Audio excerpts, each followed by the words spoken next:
Kasabay ng inaasahang pagdagsa ng mga biyahero para sa Undas 2025, nagpatupad ng mas pinaigting na seguridad ang Philippine National Police sa buong bansa.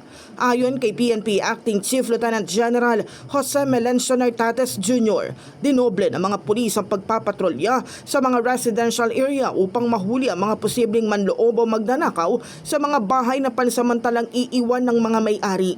Bigang diin ni Nartates sa dapat maging mapagmatiyag ang publiko at tiyaking ligtas ang kanilang tahanan bago bumiyahe. Pinalakas din ng PNP ang koordinasyon sa mga barangay tanod at security volunteers para sa agarang pagresponde sa anumang kahina-hinalang aktibidad.